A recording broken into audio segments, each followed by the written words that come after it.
All right, welcome back, everyone, to the SW podcast. I'm your host, Aiden, and today we have a very exciting new faculty member here at the University of Houston. Recently, Professor Reggie Mills. So, welcome onto the podcast today. I think today we'll discuss a little bit about Reggie's journey, his chemistry journey, but also I think what I really want to dive into today is kind of the academic job market in 2024 and maybe like advice and things that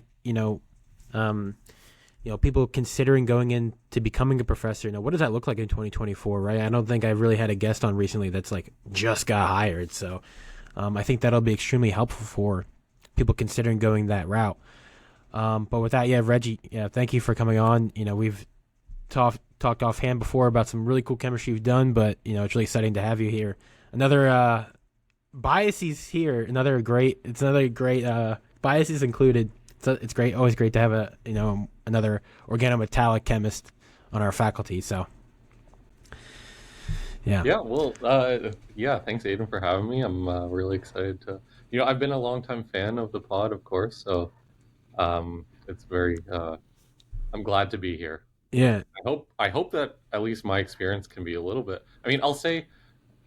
I have gone through, I guess, my personal experience with the academic job market, but I don't want to say that that's representative of everyone's experience. Of course, I'm happy to answer any questions. Yeah, I think especially for any listeners that may be interested in going down that road, to see kind of what it's like like you said, in 2024. But that's the biggest thing, right? It's like on this podcast, it's like your own anecdotal experiences. I think where we're really trying to bring. To shine some light on and try to bring that to a more general platform. So, but with that, though, let's hop into, a little bit about your background, because that kind of set the stage, I think, for, why you wanted to become a professor in the first place, right? So, I know you to have your PhD from University of Toronto. I forget if you're Canadian born. I don't remember. Okay, there it is. Yeah. So I don't know if you want to tell us a little bit about yourself, like maybe like where you did undergrad, if you had any undergraduate research experience, and then, why you decided to do graduate school and go into chemistry. Yeah, for sure. So I am Canadian. So I was born in a suburb of Toronto called Etobicoke. And that's where I kind of grew up. Out of curiosity, can you speak French too? Can you speak French or like? I was trained to speak French. Okay. So everyone in Canada, at least in Toronto, everyone gets trained to speak French through elementary school and high school. But there are no French speakers in Toronto. So you just really have no exposure to the language, and it basically withers. So you learn, and then French. So you could maybe basic sentences and read French, but I don't know if you could went over the French, you could speak fluently, or maybe can't. When I was 16, yeah. Oh, okay, awesome. And then, in Toronto, no one speaks French, so you just lose that skill. Okay. I see. You grew up in a suburb, but did you do undergrad at? Oh yeah. So. So I did undergrad at the University of Toronto as well. Okay. And I actually stayed at home during undergrad, and then for grad school, I decided to. So my girlfriend at the time was also going to grad school, and we were both from Toronto, so we decided to do that in Toronto. So that's kind of why I chose to do grad school at the University of Toronto. At least in terms of undergraduate research, so. I was not originally a chemist, and actually my discovery that I enjoyed chemistry actually came quite late. It came in, I discovered that I kind of liked organic chemistry in my first year of college, but I wasn't necessarily. I think a lot of people go through this experience that, they don't have a very clear path of what the future of exactly what kind of job they want to have. Right. In the future, and so I had to kind of find that for myself. You mean you didn't know what you wanted to do at 18 years old? Yeah. Are you serious, Reggie? I know. So maybe I'm a disappointing new hire. I don't have that. I was not a child prodigy. You didn't have aspirations at 16? Yeah. So yeah, I was actually I was involved in the biochemistry program and sort of the genetics and developmental cell biology research during undergrad. So actually, um, that was my thesis. My undergraduate thesis was actually in developmental cell biology. So we were working on Drosophila, so fruit flies, Yep. I'm very classical familiar. Very biological familiar. system. Um, and yeah, and then I decided to pivot and get into chemistry. So in the fourth year of college is when I was like, okay, I want to be serious about chemistry, and I took kind of all of the organic chemistry required courses in my fourth year of college to prep me for grad school. And then I got into the grad program and in the chemistry department, and I joined Sophie's lab. Yeah. So So yeah, okay. So like for a lot of personal reasons, you decided to kind of stay close into Toronto. But I mean, yeah, is it Sophie Rousseau? Is that how you pronounce it? Russo. Rousseau. Okay, all right. Yeah. I'm With an X. part of my French. I literally don't know anything about French. I'm very Irish and German, so I don't really Yeah. know the French language. So those pronunciations. So forgive me there. But yeah, I mean, you know, I've only heard great things about Sophie's in her lab. I mean, she does absolutely fantastic research in the field of organic synthetic chemistry and just methodology. So I don't know if you want to tell us a little bit about like why you joined her group and then the research that you conducted during your time there. Yeah, for sure. So really, I mean, what I was looking for in grad school, and I tell this to incoming grad students as well, is, I look for I was looking for two things when I started graduate school. I was looking for, first of all, uh, since I was doing a PhD, first of all, chemistry that I was interested in and Right. excited by. You're there for 5 years. You may as well like what you do. No, no, Like for real. seriously. There's going to be, a lot of ups and downs during grad school. So at the end of the day, the only constant thing is going to be the science. Hmm. And, having science that excites you on a daily basis can be extremely helpful. So I got excited by cross coupling as a way of making bonds. And that got me interested in catalysis and understanding how transition metals can make and break bonds. But the other thing that I was looking for, um, which kind of drew me towards synthetic chemistry, was I knew that at the end of 5 years, again, like I mentioned, I have to get a job Yeah. afterwards. And so, actually, what drew me to synthetic chemistry, especially organic chemistry, um, was I could look at professors in the Department of Chemistry at the University of Toronto and see kind of their alumni page and see these people are getting jobs. They're getting jobs in the pharmaceutical industry, which is a fairly stable industry.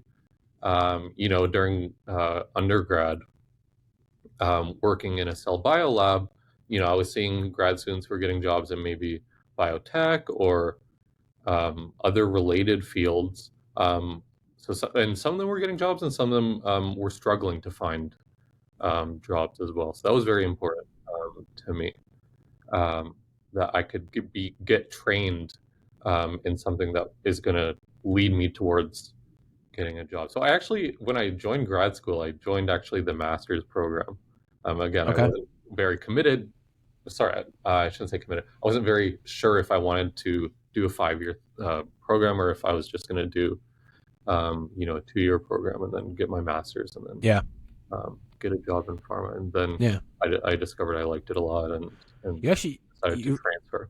you raise a good point there. Is like, checking the alumni page. First of all, if you are a PI, make sure you have a great website. I'm telling you right now, that is like, if you don't have a good website, if it doesn't look aesthetically pleasing, unless you're like, kind of older, faculty members where everyone just knows you by name, then it probably doesn't really matter at that point. But like, if you're, if you are a new faculty member, or you are acquiring students, have a good website. That's like the key, because I think, I mean, indirectly, if you have a very nice website, you probably are, very on top of those kind of things. So it's just like one of those little things. But this goes for new students as well, or prospective students, I should say. Like if you are a group, and you're looking at this person's website and they actually have a really clean website where they keep track of their alumni, then that's probably a very organized group. So that's just something to consider as well. Yeah, that's a really good point. It can be indicative of is the PI involved and engaged in actually representing the chemistry. Right. So. Especially if they have if they have the alumni page, and that shows initiative that they're still kind of connected in that student's life, I would say, even just partially, right? So that's a good point. And yeah, seeing where those students go after graduating is key, because at the end of the day, science is great, but if you want to provide for yourself, and one day if you want to start a family, whatever, then you need to have a secure job. And just taking a look at that. Are they struggling to find work, or do they get work right away? So, I was raised. My parents raised me. So my dad told me, when you turn 18, you can go to school for 4 years. But after you turn 18, if you're not going to school, you need to get a job and start paying rent. Like to try to prepare you for the reality of living in the world, right? And that's just, it is a reality. So, I was kind of job focused in that, and so that's what excited me about synthetic chemistry, is knowing that the training that I would get would be applicable to actually working at a company in the industry, for instance. Being able to make molecules, purify molecules. These are actually very important skills that I think companies do look for in potential people that they might hire. Right. So that's why also in my lab, I'm going to try to make sure that, I provide that kind of training, and that all the research we're doing, we're academics and that's all good, but I want to make sure that the students are not kind of doing academic research in a bubble. Right. And stuff that's not going to be applicable to actually real world problems, which they're going to have to face after 5 years. Right. Can you just critically think? I mean, right. Extremely important. So tell us a little about maybe the research you did as a PhD student. What was kind of maybe hierarching key takeaways and things that you discovered along the way. Yeah. Do you want me to pull up my slide deck? No. Yeah, sure. Screw it. Yeah, if you have it available. So there were two main themes of my PhD, which I kind of described in my thesis. One was the theme of functionalizing cyclopropanol derivatives, and we were interested in especially targeting the carbon-carbon bond cleavage of cyclopropanols. So via what are called so not enolate intermediates, but homoenolate intermediates separated by one carbon. So we got interested in this sort of reactivity for functionalizing cyclopropanols, and we used that to actually develop a few methodologies in which we could either cleave the ring and generate carbon-carbon bonds, or open the ring and capture those intermediates to make cyclopropylamines, or and then at the end of my PhD, what we got interested in is thinking about not cleaving the CC bond, but actually thinking about ways to directly functionalize the carbon-oxygen bond, which we ended up figuring out how to do using nickel catalysis. So that was kind of one of the themes of my PhD research. The other theme was thinking about nitrile chemistry. So another area where we got excited about thinking about how do you break bonds in molecules. So we got intrigued by specifically malononitrile intermediates. Okay. So thinking about how we could actually harness these intermediates to cleave the C-CN bond, so the CC bond of nitrile intermediates. So again, another way of trying to figure out how can we take a functional group such as nitriles and use our tools as synthetic chemists to cleave those bonds, and we would couple some of that reactivity with nickel catalysis and generate a variety of nitrile containing products. So those were the two general themes. Yeah, really quickly too, how commercially available are cyclopropanols, or how easy are they to make? When I was looking through the articles, are they easy to synthetically get your hands on cyclopropanols, or are they kind of difficult to make or either buy? Yeah, so I think parent cyclopropanol might be commercially available. We never Mm, we never bought a single cyclopropanol. okay. So the there are two great ways to make it. Famously, the Kulinkovich reaction can Okay. take an ester in the presence of an ethyl Grignard reagent and a titanium reagent, or you can use catalytic titanium, and that was good for actually generating cyclopropanols. So it's a great named reaction for doing that. The other way that we would generally make them is actually Simmons-Smith chemistry Okay. from the enol ether. So we Okay. would generate this silyl enol ether, and that was actually, if you know the mechanism of Simmons-Smith chemistry, if you have a nucleophilic alkene, that will react quicker in a Simmons-Smith reaction. So actually having the silyl enol ether um, made them actually quite reactive for generating that. And Yeah. then you could easily take off the TMS protecting group. So those were the two main ways that we would make our cyclopropanols. Oh, So groovy. Yeah. we did have to make all of our starting materials, Yeah. but there are good ways of actually doing There's that. like good ways. Okay. Well, because yeah, sometimes it's like sometimes you see like articles like we report this really cool synthetic, um, you know, transformation, but to make the starting material is like a total synthesis, and like there's nothing wrong with that. It's just to me it's funny. It's like Yeah, okay, I gotta make the total synthesis of your starting material. yeah. Um, but anyway, so yeah, that's really cool. I mean, So I'll put you. it teaches a unique skill set, right? Like, to have a project where you have to make your star material versus a project where you can buy your star material, right? Mm, Like, having to make your star material is not necessarily, doesn't necessarily move the project forward. Like, it's not the forefront of the research, but it trains you actually quite well in actually making and purifying organic molecules. that's the key, right? I mean, you and I could probably talk for days about if you didn't purify your starting materials in a metal catalyzed reaction, well then, like, Yeah, you know, uh, good luck, I would yeah, say. So I definitely hear that. yeah. Making sure that's such a really a point that's like probably not talked about enough is like for new students, like don't just trust the bottle, like or don't just like make sure get take the 10-15 minutes to get an NMR of your material that you want to use as a starting material. Like make sure it's actually pure. Mhm. Um, just do those things. That'll just save you so much time. Yeah. Right. So I definitely hear that.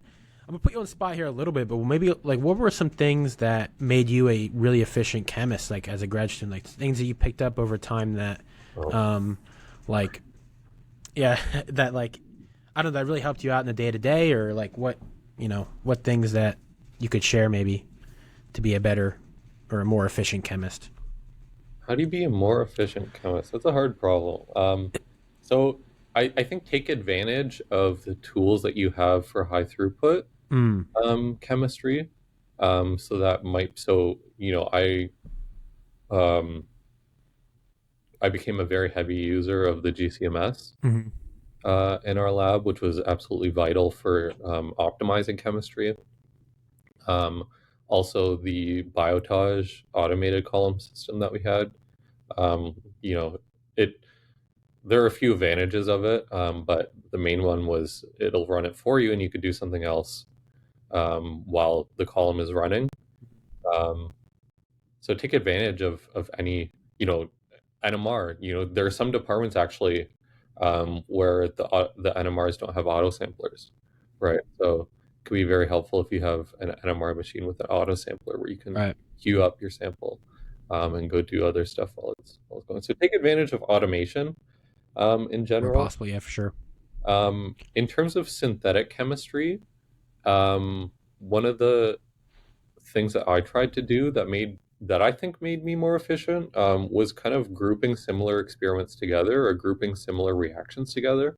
So if I'm making one molecule, or if I'm making one starting material in a particular reaction, say I'm doing an esterification reaction, if I want to make a handful of these molecules, well, it's easy enough to just grab a few more flasks, and then I'm weighing out the same reagent four times instead, and that can help simplify. So group your experiments together, Yeah.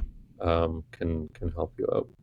And obviously, as you gain more experience, like you'll, I you will become more efficient inherently. Like there's Yep. little things that you can do. So there's probably like hundreds of things that you could do, but at you know over time you will grow those efficiencies, I would say. And so just I guess just Yeah. be mindful of the automation that you have available in your department. Just be aware of that. And yeah, just the more experience you do, the better chemist and more efficient you'll be. So just kind of keep those two things in mind, and Yeah. going forward. So Yeah. after, I'm a proponent, or I do believe that, you learn by doing. yeah, there's a Um, lot of truth to that. and you can sit in a lecture and watch how to run a column as much as you want, but actually learning to do it properly, you have to just get the elbow grease out and Yeah, do the right. so. So after your grad school, you did a postdoc with Paul Chirik, who has Mhm. been on the podcast before. So make Mhm. sure you go check that out. Paul's a very funny guy. Son Reggie, he's from the Northeast. He's from right near Philly, which I'm right. We're both from Philly, so very fun episode. Really cool guy to talk to. Um, but prior to doing a postdoc, was becoming a professor something that you really had thought about? And like, what was kind of like, what were you Mhm. thinking at the time of before doing a postdoc, right? I mean, I don't know if you had want to do another job, maybe the job wasn't lined up yet, so you decided to do a postdoc. So tell us a little about why, doing a postdoc in the first place. Yeah, so it's two main reasons. So I think, actually, wanting to be a professor was the main reason that I decided to do a postdoc. Because I think it's virtually necessary for almost all professor positions. So I actually decided quite late in my PhD that I wanted to do that. So I think there are a lot of requirements. So to actually be to have a chance at being a professor, that you have to meet first. So kind of by the time that I got to my third or fourth year of my PhD, I saw, oh, maybe this is an option, for me, and I enjoyed the chemistry, and I enjoyed being chemistry. I enjoyed doing chemistry enough, that I decided that's what I want to do. So that was the main thing, is I wanted to get training, um, in a different area of chemistry, but also get a postdoctoral experience, and see if I'm cut out to be a professor. In terms of why there are a variety of reasons that I chose Paul, but one of the most important ones was, as well, it was the chemistry. Yeah. So I got excited by cross coupling. I got excited by catalysis, and during my PhD, we were using nickel catalysis, and I got excited by thinking about the reactivity of nickel, which I kind of think of it as like a gateway, transition metal catalyst to getting into other transition metal catalysis. Right. Um, and thinking about the reactivity of nickel, and how it kind of opens up new ways of breaking bonds and making bonds. But actually, I didn't necessarily have formal training in characterizing catalysts or characterizing inorganic compounds, transition metal coordination compounds, especially first row transition metal compounds that can be paramagnetic, can be spin active. Um, so I wanted to learn how to do that, do it in a lab where actually these catalysts are applied to real synthetic problems. I think that Paul's lab is kind of unique in terms of synthetic labs, in that there's an expertise in catalysis and inorganic chemistry. I Yeah. think if you look at Paul's webpage, it says that he's an inorganic chemist, but he actually applies these to real organic problems, Right. Yep. as well. So being able to link that is something that, not a lot of labs do. Hmm. And learning how to again characterize these compounds and do it properly. Right. Uh, Paul, I don't know if it came across in the podcast he did, but Paul is a serious scientist Yeah, he is. as well. So he makes sure that it's done properly. And Very thorough. if it's not done properly, he's not afraid to tell you. Yeah, Um, very thorough, but very enthusiastic. I mean, his yeah, enthusiasm about chemistry is literally what's the word I'm looking for? It's contagious. Like you will get yeah, excited anytime he starts yeah, talking about chemistry. yeah. He's a hardcore scientist, but I think he's a good communicator as well. Yeah. Actually being able to translate the kind of academic side of what we think about in graduate labs day to day, but actually kind of distilling that to be able to share that with younger audiences, more general audiences. Is something that I think Paul does quite well. Yeah. So during your postdoc research, I mean, it was tell us a little about the work that you did. Yeah, sure. So the project that we were working on was um, it was a cross coupling project, Mm. and it was in collaboration with Bristol Myers Squibb. So I guess the two main chemists that I started working with at the start there were you might recognize from Twitter, Steve Zanussi, and then Eric Simmons. Um, so two great scientists at BMS. And they had a problem of a I don't know how much of the details we can get into, but there was a problem with a specific molecule where they were making the carbon-carbon bond in that molecule using a Suzuki reaction Yeah. with a palladium catalyst, and it ended up being actually synthetically inefficient because the palladium catalyst required them to be in the alkene oxidation state for their nucleophile coupling partner, but the actual desired product was in the alkane oxidation state. So the problem we had was thinking about how could we make this carbon-carbon bond um, in a more efficient way. Ideally, we could do that with a transition metal catalyst, and what jumped out to us were first transition metal catalysts for making specifically an sp2 sp3 carbon-carbon bond. Yeah. So yeah, that was the problem, and we discovered. Actually, I didn't discover the postdoc who was working on the project before me, Jake Ludwig, discovered the cobalt catalyst that could do the Suzuki reaction with an alkyl bromide electrophile. Um, and we worked on actually changing the ligand structure, discovering that LX type ligands were good for the Suzuki reaction with cobalt.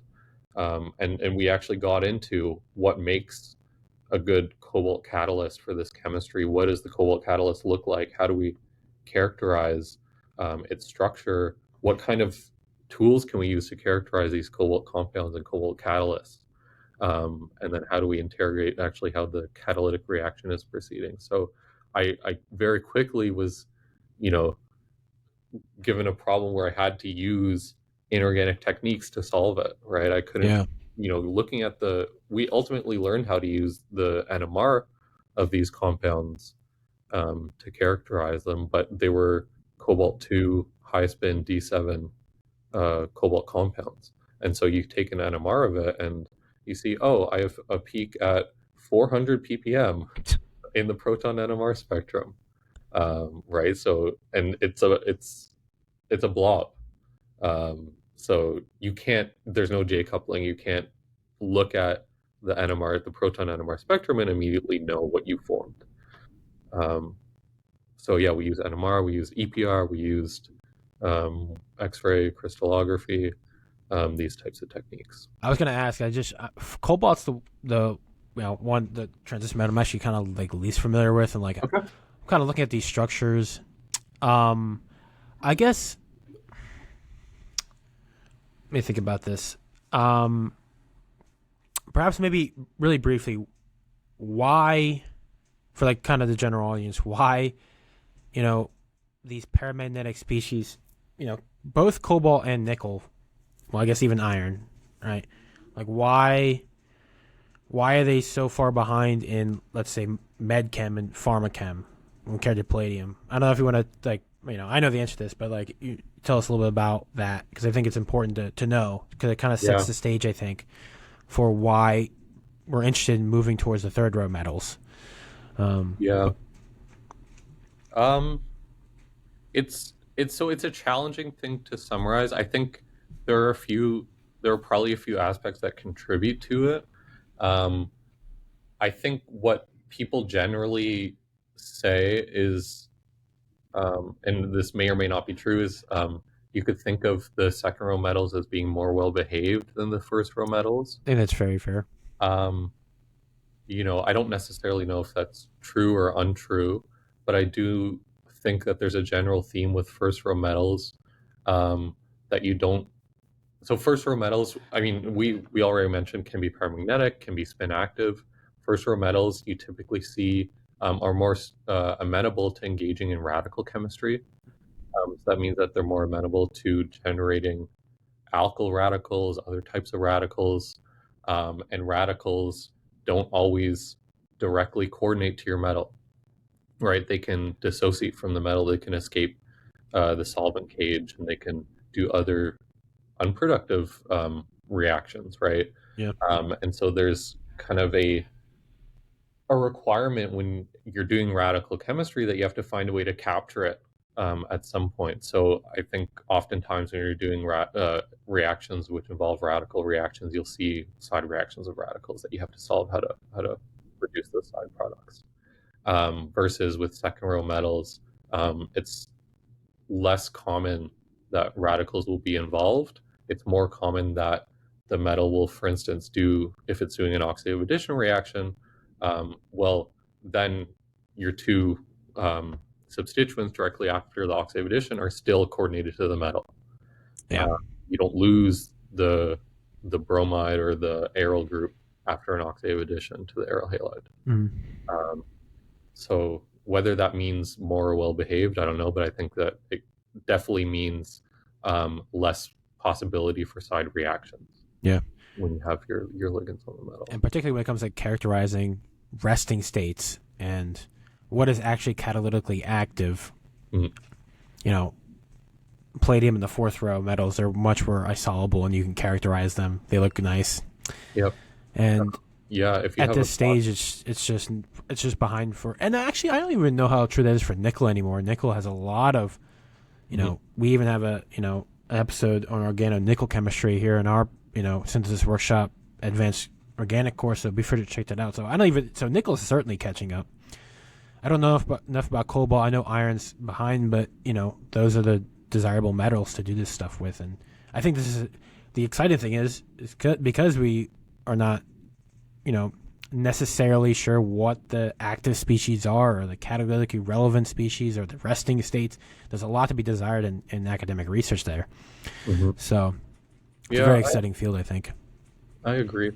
I think, that's the other aspect that goes into it is, potentially if it's scary to have a less well-behaved metal. I think what we've seen is historically there's been a lot of study on the second row metal, on palladium chemistry, and there's a lot of literature on that chemistry and actually being able to characterize those intermediates, and we have good ways of doing that, and I think that it's less well explored nowadays for the first row metal. Yeah, I think there's a lot of great labs doing great work in nickel catalysis right now. Yeah. For sure, especially characterization of at least, even simple things like what is the coordination chemistry Right. of a nickel catalyst with a certain ligand. These are important questions that people are working on actively, and people are doing good work, and we're beginning to understand that. But I recommend to students when they look at a paper, they can see a mechanistic proposal that involves a fundamental step, let's say in a nickel catalyzed reaction, and you should ask, okay, who demonstrated that fundamental step?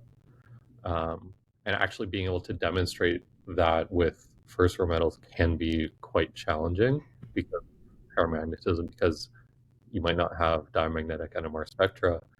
So you have to be mindful of that. So, I hope that more and more people are working with the abundant earth, or the earth abundant metals, and doing good work in that area. But it's a frontier, and it's a frontier. About it to me. Very difficult. Really quickly then, so just on because I know I guess the background to your research, kind of as a postdoc, was the sp3 sp2 kind of cross coupling reaction. Mhm. Obviously, like that takes a while to figure out what's going on Mhm. mechanistically, right? Maybe even for like specific problems, right? If you have a very specific electrophile, or more specifically, a very specific nucleophile, you have to kind of work out those details. But I don't know if anyone else in the world is kind of working on these things, but if you're doing a sp3 sp2 coupling reaction, then one can imagine you can actually make it enantioselective. Then I don't know how easy this, because in principle you could do it, Yeah.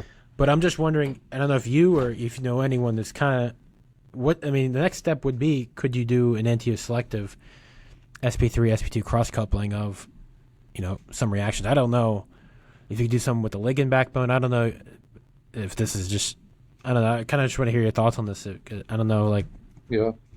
at all.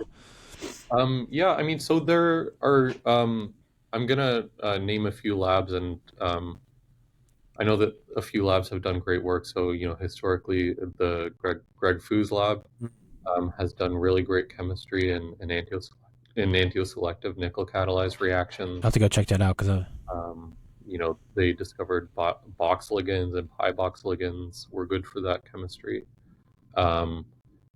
Generally speaking, in nickel catalysis, other labs have worked in that space as well. Reisman lab, uh, potentially in collaboration with the Sigmund lab, um, Christian Novato's lab, um, who I'm trying to think of who else, but I think there's there is active space. good Yeah, chemistry I'll have to uh, do some literature searching then, being because done in actually developing that. For yeah. our specific system, um, we had it in mind.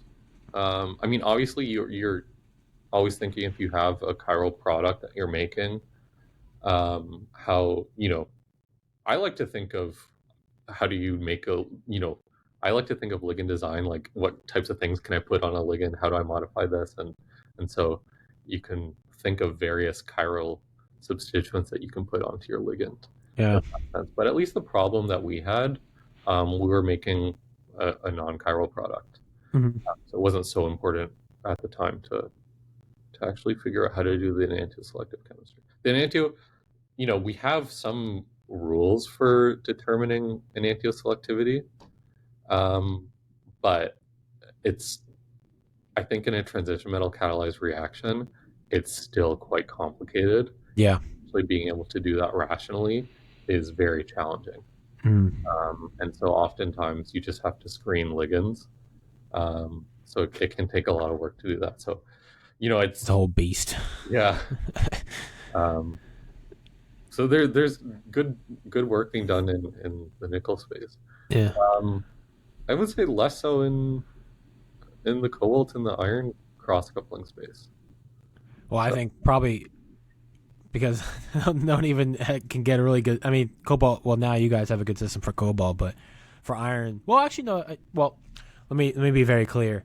For the sp3 sp2 coupling, there's a lot of great synthetic methodologies, um, and in making them chiral, I actually am unfamiliar with that literature. I'll have to do some searching about that. I'm sure there are people doing it specifically with cobalt and iron. Maybe there are labs that are actually working on that, and I just didn't do my due diligence to look that up. But I'm sure there are people doing it. But with that though, let's transition that into kind of what does the job market look like in 2024? So, okay. I don't know if you want to tell us a little bit about maybe your own anecdotal experience with the search, but also on top of that, things that, because obviously you're going to get advice from your previous advisors and other people, maybe things that they told you that were actually applicable to you, but also what were some things that now that you're here that you hadn't really even thought of, that that came up. So I don't know if you want to tell us a little bit about that. Yeah. So I think that the process is probably similar to how it was in the past. Um, so, I mean, I guess if you're interested in being an academic, the hiring process is cyclical, and so generally speaking, schools are trying to hire professors to start in the fall, because virtually all schools have the position tied to teaching. aspect. So they want teachers to start in the fall semester. So generally, postings will get posted, roughly 9 to 12 months in advance. So this is kind of the time frame. Actually, good timing. This is the time frame, Right. September, October, to look out for any postings that schools put up. Um, And by the and way, there's plenty of like ChemJobber on Twitter. Like there's plenty of like online resources where people are like actively posting academic jobs, by the way. So just make sure that's clear. Maybe I even put a link to. I'll find a link to all that stuff. I'll put it in the description of this video yeah, of all the possible links you can find academic jobs. yeah, that would be great. I mean, I really only exclusively use the ChemJobber spreadsheet, Mm-hmm. and it's actually quite thorough. Yep. Um, so that was actually my main go-to to make sure that I cover my bases in applying to all the schools that I was interested in applying to. So and what that means is schools don't have openings every year. Yep. They hire based off of need, and so you know every year if you have one cycle to apply, you might be limited in the schools that you can apply for, um, and that's how it is. So Very yeah, competitive, so right? It just is. You know. so at least for me, so I applied to a handful of schools. I would say more than a dozen. Hmm. It was probably closer to 2 dozen. I was mainly interested in R1 schools in the US, and some of the schools in Canada. Um, so that was kind of my range. Yeah. I would That's recommend if you're considering applying for an academic position, look at past year's hires and kind of see what kind of their qualifications are, see what um, if CVs are available or publication records, see what kind of goes into being a successful hire in 2024. I will note that it was way, way more competitive than I expected. Um, and especially at very top tier schools, I think what is required to get hired nowadays, the bar is very high. yeah. I mean, there are so many really great new professors doing awesome chemistry who have great qualifications, right? Yeah. I think that goes to show, how awesome our field is, and that there's so much great talent, um, that people want to keep doing cool synthetic chemistry. But keep in mind, it's very competitive. Yeah. So you have to have, the soft skills are always important at every school, and the more that you have of that is going to help you out, especially if you have soft skills on your CV. But also, if you're interested in being an academic at a research institution, the research is also a vital component. Yep. And so you have to kind of demonstrate excellence in research during your PhD and during your postdoc. In terms of what the actual process looks like, put together, I think you put together a standard application, and then nowadays, what's becoming more common at some schools is the Zoom interview. So some schools some schools still just have a short list of people that they'll interview in person. So Houston just had a short list. They had no Zoom interviews, but other schools will generate a long list, and they'll kind of canvass the long list of potential candidates by Zoom first, and then kind of Right use idea. that information to help distill who they want to actually put in the effort of inviting in person. Yeah. And then I guess so yeah, I mean the Zoom interview is usually 30 minutes. I think the questions that you could ask there are actually pretty common questions. So there are resources to find what kinds of questions you might get asked there. Probably thousands of resources, types of questions you You would can get definitely asked. prepare for those questions in advance. Right. And then the actual in-person interview, usually it's a 1 day process. Sometimes it's a 1.5 day process, but it will require you to, meet with faculty, give a research seminar as well as a research proposal Yeah. seminar in a closed room. So Very good process. What about things that, so now that you're here, like what about like things that you hadn't even thought of that kind of came up, or, because I think that's an important piece of it too. yeah, Or are you well prepared? You thought of everything. I didn't think of anything. My biggest headaches actually had to do with being a Canadian. Really? Actually not necessarily related to the position itself, but actually Yeah. related to being eligible for employment in the States. Importing my car, getting my furniture across the border, that sort of stuff. Real So problems. um, I was kind of lucky that during my PhD, I actually also started in a startup lab. So I was Sophie Rousseau's first graduate student. Oh wow. Okay. And so I got in, not, I wouldn't say I got involved, but I kind of saw firsthand um, some of the aspects um, of starting up a lab. Um, Great experience then. so, so yeah, I mean, in terms of actually preparing for that, when you have your interview, some schools will ask you, what does your budget look like? Um, and so kind of be prepared to kind of know roughly what some equipment that you're going to require look, how expensive that's going to be. If you reach out, I reached out to some vendors ahead of time, even before my first interview, to get quotes on some equipment and to know, I'm going to need this equipment when I have my lab. And if there's a negotiation period for negotiating a startup budget, I'm going to absolutely need this much. um, and it's necessary to the chemistry that we need to do. Um, so there's that aspect. Um, I guess besides that, Pretty straightforward. I don't know.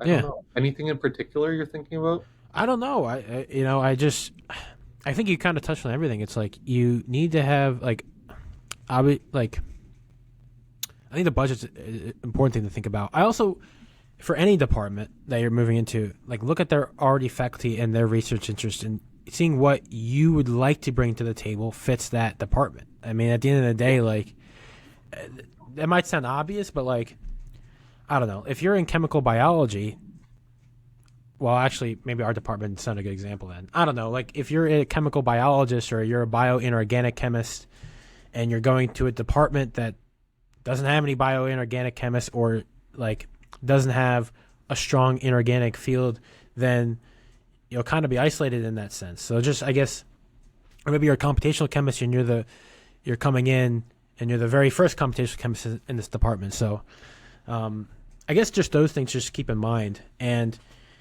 perhaps somehow making sure your research ideas don't like tiptoe on the current research going on at the department. Is something to also keep in mind as well. Yeah, for sure. So yeah, I guess in the aspect of considering where you want to apply, that's a very good point. So, for instance, my research proposals all have to do with investigating first order transition metal chemistry, or catalysis. And so I think that there are some labs some schools, some departments, where they have someone who has already a very good program in that chemistry. And that doesn't necessarily mean that you wouldn't be a good fit there, but it would mean that if they hire you, then you're potentially going to be competing for the same pool of students, or Yeah. for the same specific group of students who are coming into the department. So not all students are going to be excited by organometallic chemistry. Right. So if there's only a handful, you don't want to split that into two labs doing similar chemistry. Mm-hmm. So it does limit for sure the potential schools that would be willing to hire you. I would say, like personally, I didn't modify my proposals depending on the school. You could consider doing that. Yeah. But, I had more interest in just making sure that the proposal is exactly what I want to do and trying to find a good fit within that. But I wouldn't necessarily limit my net in terms of how many schools I apply to based off of what you perceive to be a limitation. in compatibility or fit. I would, if you can, apply to as many schools as you can, and um, you know, also don't be super selective. Yeah. Um, I would say I know some people who were very selective and potentially had trouble actually finding a good fit. Again, it's way more competitive nowadays than I think you expect.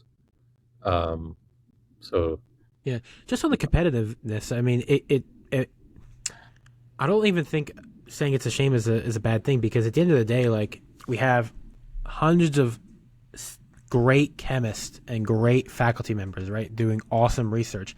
It only makes sense that they're going to produce students, or some students, that are just as good, or they're becoming to that level of great scientists, right? yeah, And if you have a lot of great scientists, it only makes sense that all the great scientists are trying to get these positions. So like, it's unfortunate, and so that it's competitive, but like, that just means that we're producing great scientists, right? So it's like, I don't inherently see that as a bad thing. It's just, if you want a position, you're going to go up against a lot of great scientists. It's just yeah, what it is, right? yeah. So it's just something to keep in mind.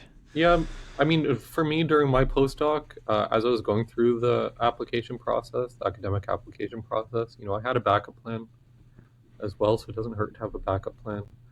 Um, your postdoc you're not supposed to be a postdoc forever, so you could consider it. Yeah. You could. Unless you like the life. I mean, hey. But at some point, I would hope that you would want to get a job with a better salary. Yeah. But, you should be aware of, your postdoc experience is a training experience to, again, get you a job afterwards. So potentially have options. Yeah. I forget my train of thought. What else I was going to say on that point?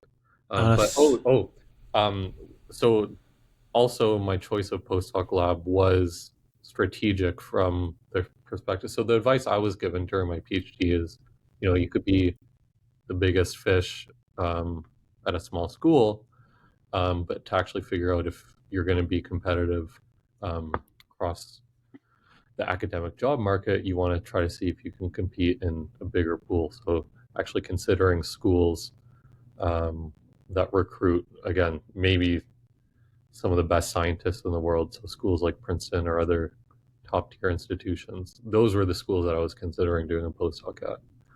And that makes sense if you're on track to do academia, right? Like, yep. Because then you are inherently then well connected to a lot of good faculty members, right? I mean, yep. Sometimes you have to play the game, right? That's just what it is. Yep. So, yeah, this is all great stuff, Reggie. So I think with that, we'll close here. I think, thank you so much for your time and insights on this. Be on the lookout for Reggie's work. I mean, if you're interested in third row transition metals, but also chemical sensing and some CH bond activation, be on the lookout for Reggie's work here at the University of Houston. It's going to be really excited to have him in our faculty now.